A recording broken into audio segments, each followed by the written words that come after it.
Hi everybody, it's meteorologist Joe Cioffi. It is 8 o'clock Eastern Time. Hope everybody had a great day. It's Thursday, August the 16th, 2018, and we've got a weekend staring at us, and there's just 3 weekends left if you look at the summer vacation season through Labor Day weekend. There's this one, the weekend of the 25th to the 26th, and then we're at Labor Day weekend. Summer is really just kind of flying by. I heard a few comments today and saw a few comments here and there with regards to the summer and how it's been, at least up here, because of all the rain that we've had in the last month or so. This isn't a summer. I don't know. Is there a Christmas Carol version of what the summertime is supposed to be like? Because if there is, I'm not really aware of it. Not unusual for, you get into these periods where we get soaked with rain. It's just that I can remember, when I was younger, when we're talking, back prior to 2000, let's put it that way. We've had a number of summers where we get into stretches like this. It just happens, and it is what it is. But you got this tropical flow that keeps setting up along the East Coast. We've pointed out several times it's a darn good thing we don't have any tropical storms running around at this point, because that kind of an upper air could potentially be problematic. Now we're looking at some changes for the next couple of days. We've got a cold front that's coming through in the northeast. It's going to be a very slow-moving front. We're likely to see some thunderstorms. The Storm Prediction Center actually putting us at risk for severe weather on Friday. And then this front's going to take its time getting through here. So we'll probably have some storms around on Saturday before we transition over into an onshore flow on Sunday. And that at least will give us a break from temperatures up around 90. And by the way, that's the other thing. It really hasn't been that hot. I noticed, looking at some of the high temperatures across the eastern part of the United States through all of this, they're really, we've had a few days this summer where it got, very hot with temperatures, let's say above 95, if you want to use that as a definition, and a few pockets with over 100. But I got to tell you, I can remember summers going back. I was one in particular, I remember in the early 80s, where areas across the South started seeing 100-degree readings really early, and then they put a streak of many, many days of 100-plus degree highs in a row, and just didn't really see anything close to that this summer. So it's been a lot worse in terms of the heat, for sure. Granted, the rain in the east has been very problematic. And okay, by the way, before we talk it all to death, I want to jump, starting with the NAM model for tomorrow. This is going to be another instance where models are not going to be particularly useful. I pulled the NAM 3 up because this actually paints a fairly bullish view with regards to thunderstorm development. I think you've got the ingredients here for tomorrow. Good vertical motions. The lifted index is pointing to severe weather. You've got a very unstable atmosphere. You should have a fair amount of daytime heating, and there's no real marine layer anymore to speak of. If there is one, it's relatively minor, with the water temperatures up close to 80 in my neck of the woods. But the NAM 3 kilometer for tomorrow really fires up some fairly strong cells in the Hudson Valley, kind of a broken line down into eastern Pennsylvania. I'm not going to focus on the specifics with respect to the model, because that really, that doesn't make a whole lot of sense from a forecast standpoint. I think the best way to approach it, as we've been approaching these systems lately, is everybody's at risk, pretty much. I think the way the Storm Prediction Center has it drawn out for tomorrow is large area of marginal risk, and then you've got slight risk in northern New Jersey, northeastern Pennsylvania, and through the Hudson Valley and through a good chunk of Connecticut. I just think it makes sense. Somebody in that area is going to wind up with some strong to possibly some severe thunderstorms. And I did read their discussion, SPC, pointing out that there could be maybe a tornado or two, as they phrased it in their discussion. And I suppose that is possible given the dynamics. This is actually It isn't the front so much. There's a trough that's out ahead of it that is coming through tomorrow. The actual cold front is not coming through until Saturday, and that will also produce some showers and storms with it, although again models kind of vary. Here's the NAM 3 kilometer.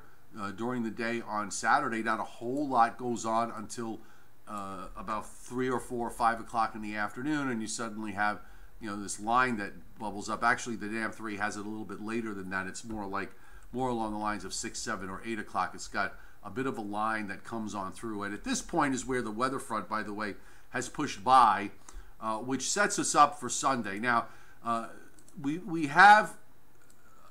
go to the GFS, and what's happening here basically is you've got the we'll bring up the upper air first.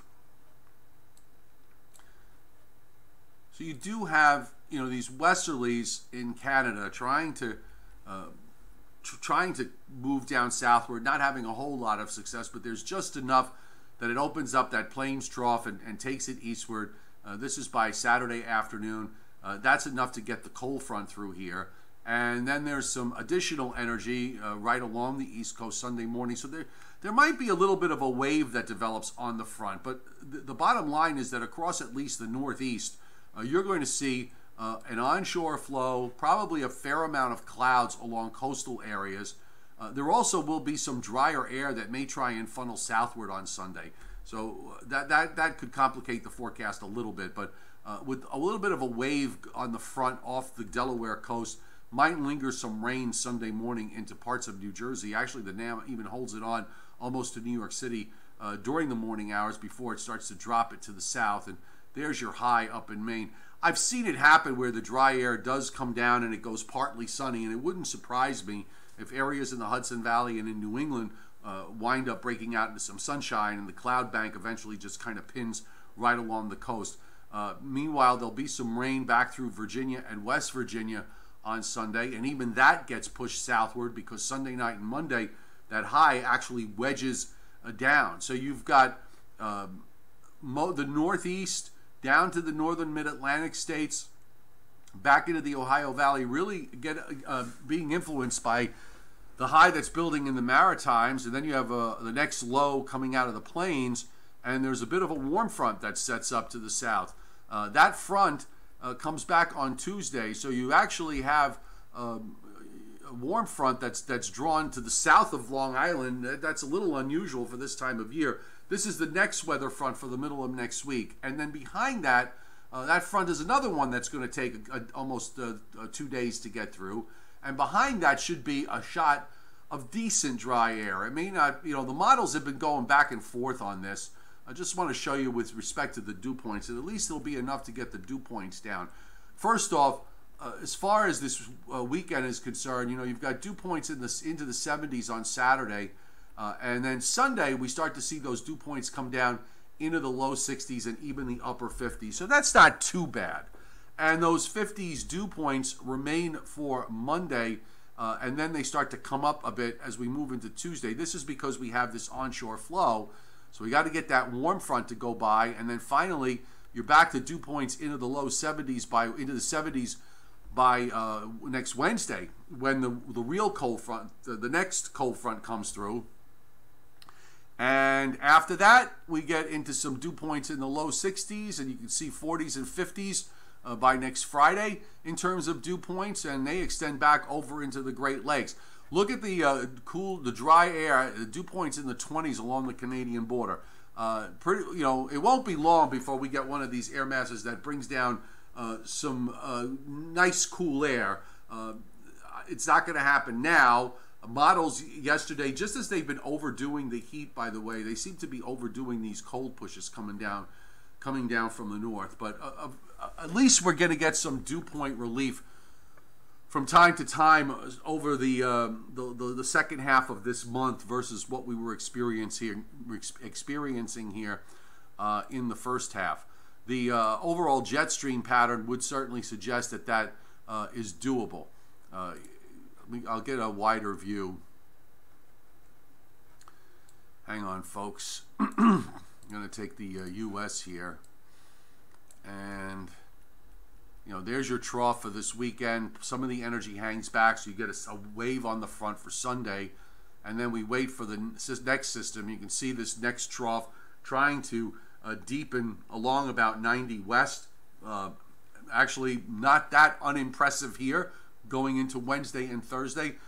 This will bring down a pretty decent cold shot. And by the way, the Europeans a bit more bullish on the dry air coming in, the cooler, drier air for the latter part of next week. And then eventually, of course, it goes out and the heights come up. You get a ridge that builds back from the Atlantic into the southeastern part of the United States, at least in the world according to the GFS. But those westerlies in Canada are never really that far away. So that at least will allow for some intrusions, and it will not be able to get very hot under a pattern like this. And also, want to point out too that all the rain that we've had here in the last week or so, and particularly also let's add on the last 4 weeks, the soil moisture content is very high, and I think you're seeing impact on that with these high temperatures. Where weather models I've noticed that a lot of the weather models, specifically some of the GFS statistical models, have been showing highs up in the low and mid 90s, and we haven't come close to that. It was mostly upper 80s and low 90s yesterday, and it was upper 80s to low 90s again today, and I suspect that tomorrow it'll be in the upper 80s to near 90, at least in my neck of the woods. It's not like we've been bone dry all summer, obviously. The rain has had is having some impact on the temperatures, cooling, making for cooler afternoon highs. Let's put cooler in quotes, okay? So why don't we look at some local radar at the moment? And we're coming up on 12 minutes after 8 o'clock Eastern time. We do have some action going on. Here's the thunderstorms that you see back through western Pennsylvania into eastern Ohio. That's part of this trough that is running ahead of the main cold front, which is still back to the west. You see some downpours and strong thunderstorms in parts of Wisconsin and eastern Iowa, and also down into eastern Kansas and in through eastern Oklahoma. In the Gulf states and Florida, we're seeing usual afternoon action going on here. Nothing really out of the ordinary. The Southwest, some heavy downpours and thunderstorms throughout parts of the Southwest and California. We've got a fairly large area showing a flash flood watch. I'm going to bring that up here for a second. And where are we going? All right, so here are the warnings and advisories and everything else that we have up.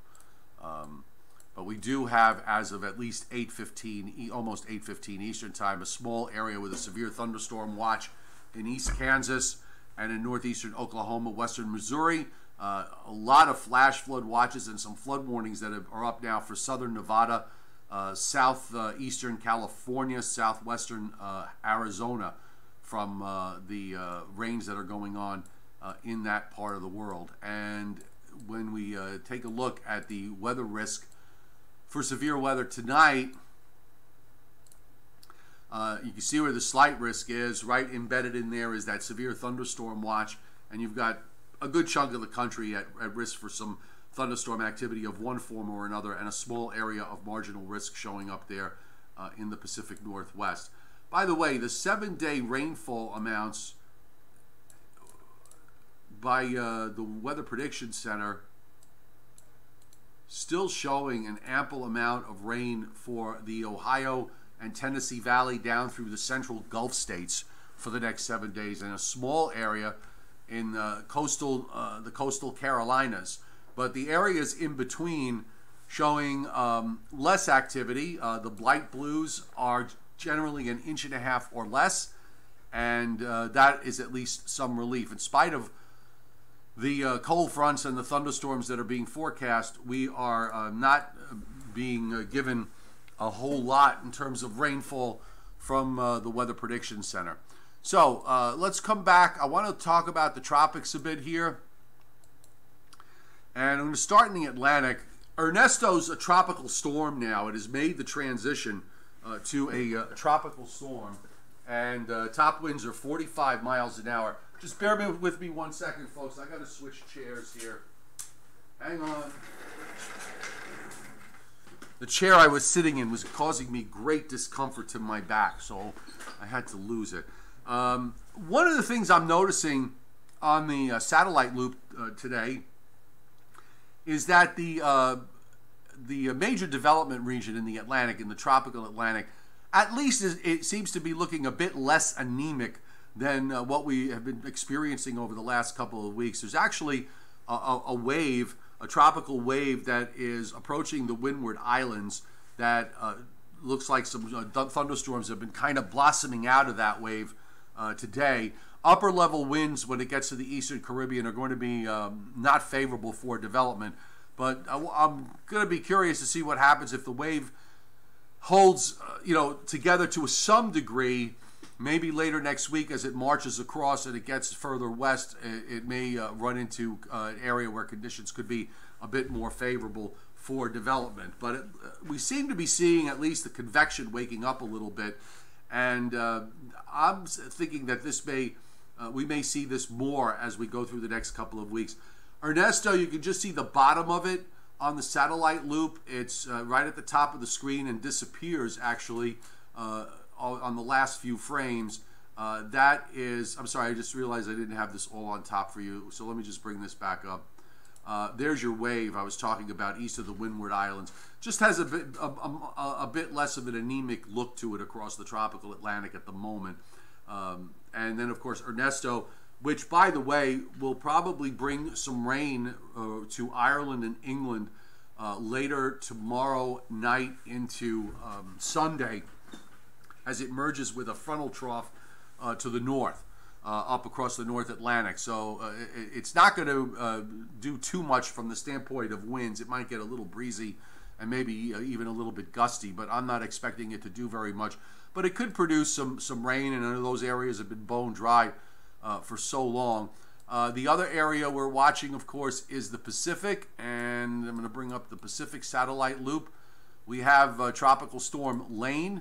You can see it there right on the bottom near near the middle of the loop, moving westward. You can see where the Hawaiian Islands are, and based on what I looked at with respect to the weather models, the setup is not that much different than what it was with Hurricane Hector, in that we could see this develop into a major hurricane, and it's quite likely that it will track close to the islands, but maybe just far enough south where it's not an issue. The same upper air issues that that were around with Hector, the ridge up to the north of the Hawaiian Islands, is the same issue that we have this time around. It's kind of odd. I mentioned this yesterday. The rhyming nature of the upper pattern that has created subtropical storm Debbie and then tropical storm Debbie at the same time Hector was had developed in the Pacific and moved westward. And now we have Ernesto in the north central Atlantic that developed from subtropical to tropical. And you've got Lane, which looks like it wants to be another one of these systems that marches right across the Pacific to close but probably south of Hawaii. At least that's the way it looks to me at the moment. But I'm gonna watch that wave that's off the east of the Windward Islands to see if that eventually winds up doing something. But it's going to have to get out of the Eastern Caribbean first, where conditions are not all that favorable.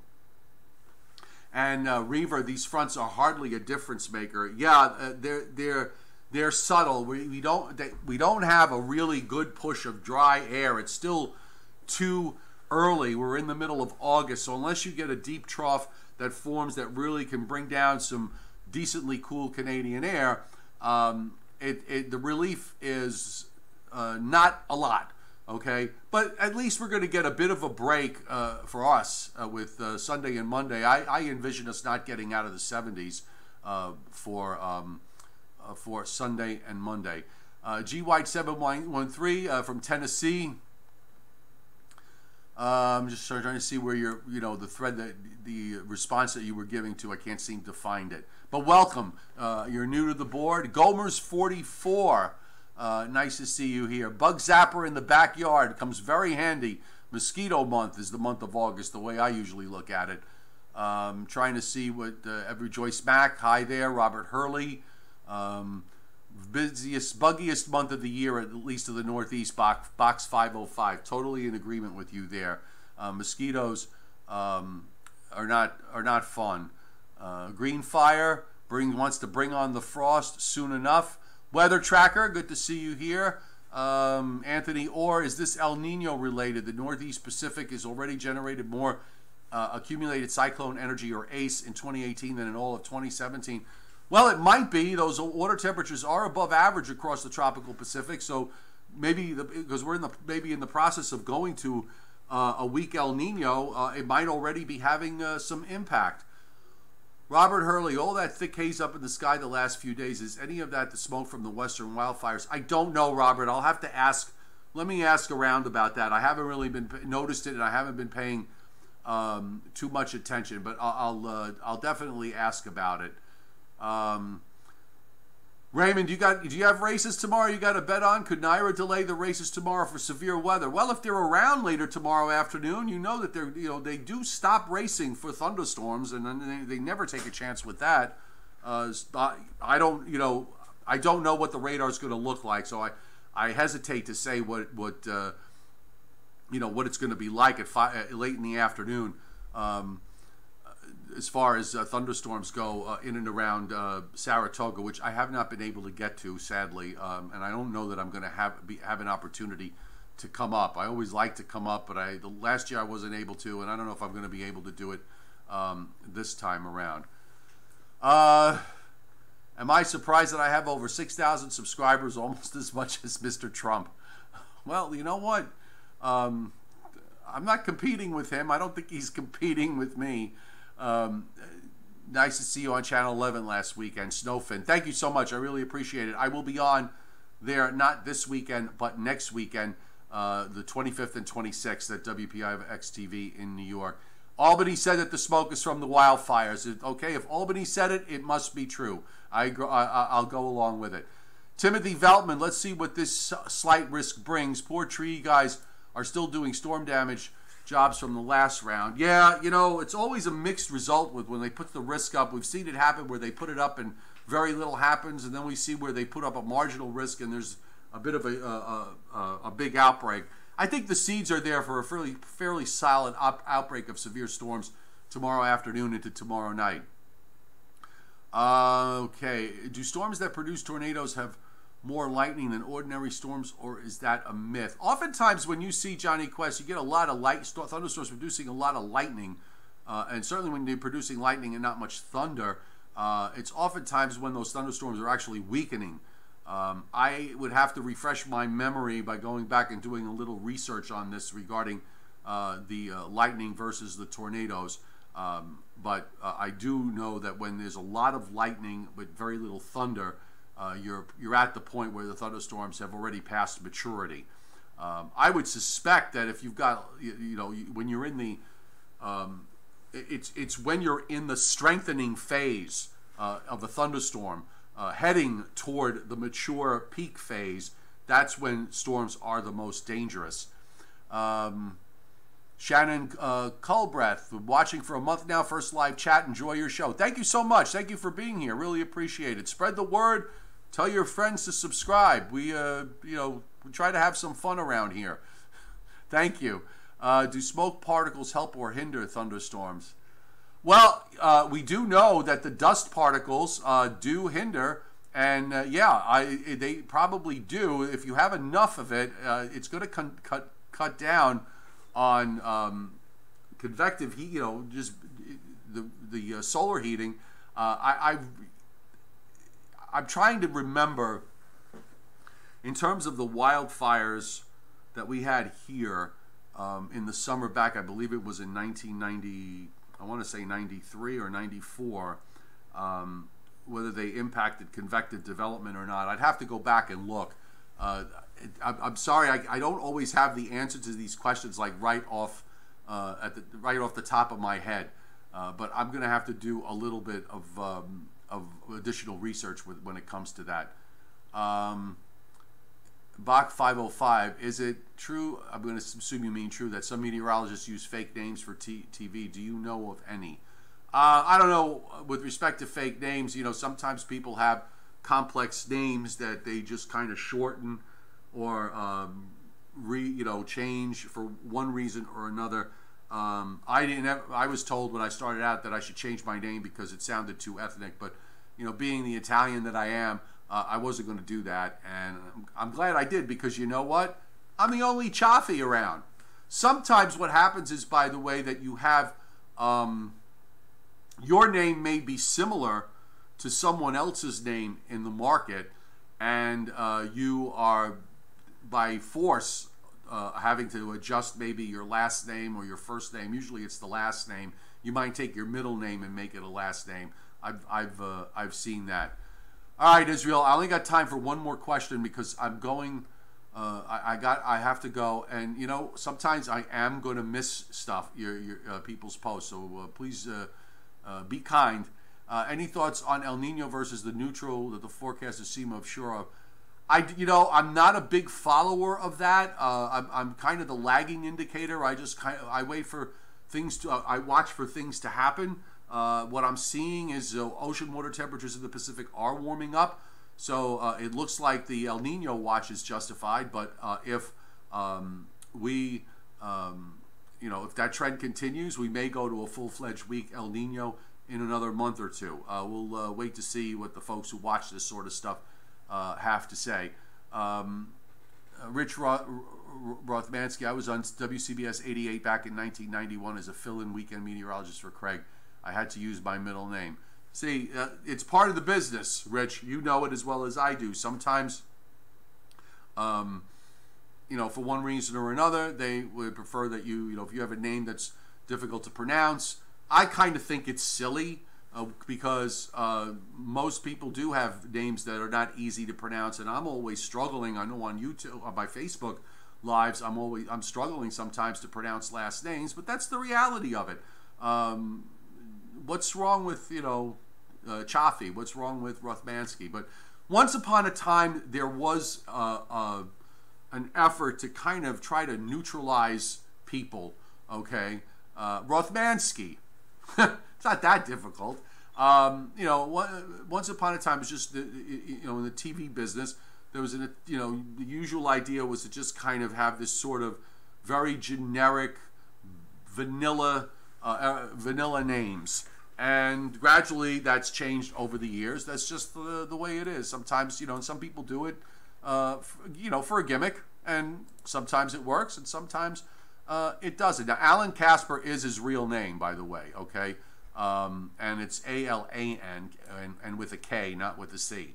But sometimes you've got people that have names that sound like they're fake names, and they're actually their real names. All right, folks, coming up on 8:30, I got to go. I've got some work to do here. I'm going to probably Facebook Live a short live stream tonight at about 9:15 or a little after that on my Facebook page, Meteorologist Joe Cioffi, so you can join me there. And tomorrow night, if severe weather's keeping me busy, I might have to push back the YouTube Live again, so just be advised. If for some reason it doesn't get on, it's because there's severe weather running around and I'm having to handle that. We're a participant in the Amazon Services LLC Associates Program, which is an affiliate advertising program designed to provide a means for us to earn fees by linking to Amazon and affiliated sites, and also same relationship with Ebates, affiliate advertising designed to provide a means for us to earn fees from Ebates by linking to their website so you can shop, and if you use Ebates you can shop and get cash back, and they throw me back some coin. And it's a good way for me to get a few cigars, and I'm really happy for those of you who have, or those of you who may think to do that in the future. Thank you very much. All right, have a great evening. Joe Rayo, by the way, is away. He and I will be back next Tuesday together. I got Monday off, but he and I will be back next Tuesday together on the Joe and Joe Show. In the meantime, it's just me soloing. Have a great night, everybody. We'll see you tomorrow.